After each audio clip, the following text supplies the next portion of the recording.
Tambaram station இருக்கு இல்லைங்களா, அங்கேருந்து ஒரு 10 நிமிஷத்துலேயே வந்துட்டேன். எனக்கு தெரிஞ்சு ஒரு 3.5 கிலோமீட்டருக்குள்ளேயே வந்து ப்ராப்பர்ட்டி இருக்குது. நம்ம சார்கிட்ட கேட்டுருவோம். கண்டிப்பாக சார் வணக்கம். வணக்கம் சார். சார் உங்கள் பேர் அண்ட் உங்கள் கம்பெனியை பற்றி கொஞ்சம் சொல்லுங்கள் சார். கண்டிப்பாக. என்னோட பேர் வந்து கார்த்திக் சார். நான் வேல்யூ ரியாலிட்டிங்கிறது நம்மளோட கம்பெனி. லாஸ்ட் 8 இயர்ஸாக அந்த ஃபீல்டில் இருக்காங்க. நான் அந்த கம்பெனியில் சிஆர்ஓவாக இருக்கேன் சார். வரும்போதே பார்த்தேன் சார், நிறைய வீடுகள் இருக்குது. நீங்கள் சொன்ன மாதிரியே உடனே வீடு கட்டுற மாதிரியான லொக்கேஷன் தான். பட் நம்ம சைட்டுக்கு என்ன மாதிரி அம்யூனிட்டிஸ் இருக்குது, பட் என்ன மாதிரி அப்ரூவல்லாம் இருக்குது கொஞ்சம் சொல்கிறீங்க சார்.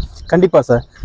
ஒரு சைட்டை பார்த்தாலுமே சிஎம்டிஏ ரேரா அப்ரூவ் கண்டிப்பாக இருக்கும் சார். நம்மளோட சைட் அந்த மாதிரி தான் சார். சிஎம்டிஏ அண்ட் ப்ராப்பர் ரேரா அப்ரூவோட இருக்குது. தாம்பரம் கார்பரேஷன் லிமிட்குள்ளேயே வந்துடும். அப்புறம் நீங்கள் வீடு கட்டுறத பற்றி பேசுங்க. சுற்றி நீங்கள் பார்த்தீங்கன்னாவே தெரியும் நம்ம சைட்டை சுற்றி. ஆமாம், ஃபேஸ் 1 ஃபேஸ் 2 ஏற்கனவே கம்ப்ளீட் பண்ணிட்டோம். அதுலேயே உங்களுக்கு 5-6 வீடு கட்டிக்கிட்டு இருக்காங்க. கான்கிரீட் ரோட் 30 ஃபீட் ரோடு போட்டிருக்கோம் சார்.